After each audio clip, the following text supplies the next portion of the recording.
spending a lot more time around your house right now.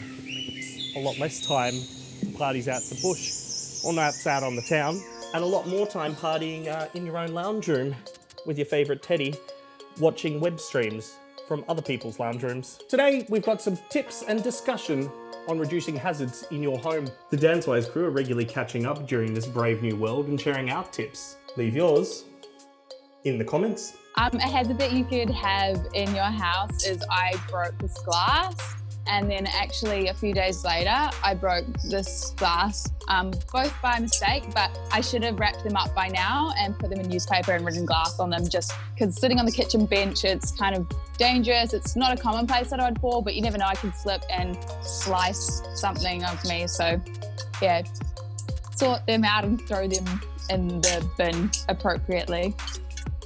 So my top tip would be fire extinguishers for the kitchen and for every different level of your house, and fire blankets too. We're talking about hazards today, and fire is a huge hazard, especially like when cooking, particularly if you're a person that likes an altered state and you might do things a bit differently or try new recipes or forget that the oven's on, or things like that might start fire. So fire extinguisher is super important. Fire blanket, know your fire safety, and get your fire smoke alarm checked. We're a big candle lighting family in this house, and sometimes we have gone to sleep in the past with the candles still on, which is a huge fire risk as well. So even if you don't smoke, there's other stuff, or like faulty wiring and that sort of thing. So I wanted to actually say one thing with the altered states.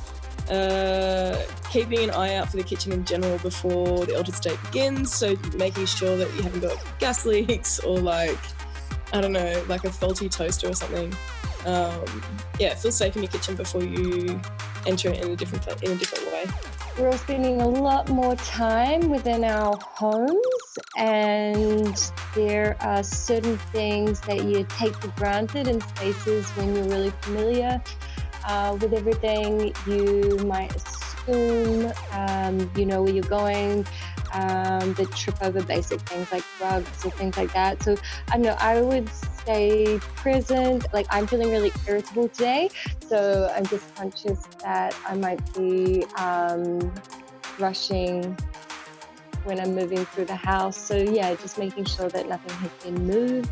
I feel like breaking shit, to be perfectly honest with you. I feel like taking Annalisa's glasses and smashing them into a nice little pile and being like, yeah, cleared some extra space.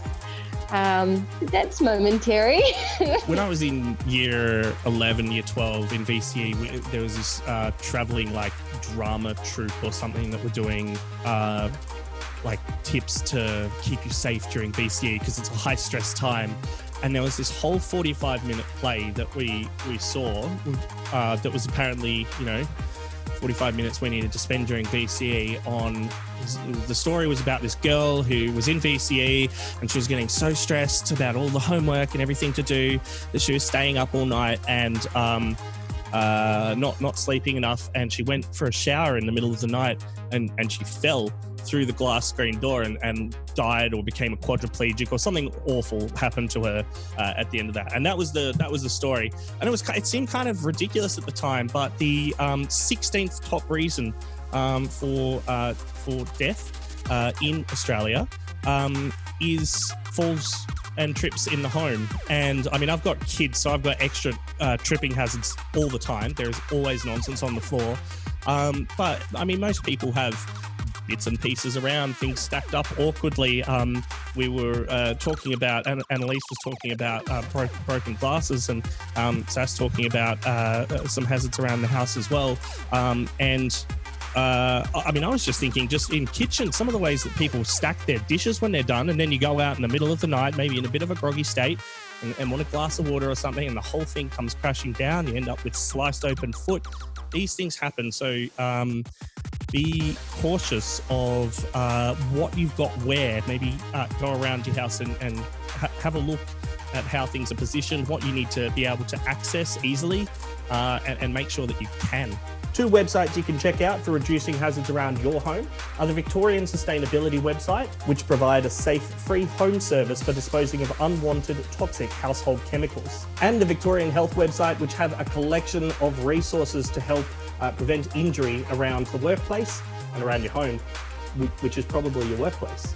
We'd love to hear your tips for reducing hazards around the home. If you've got some resources you want to share or just a tip, an idea, share it in the comments below, and make sure to give this post a like and share it with your friends. Keep safe, stay well, have fun.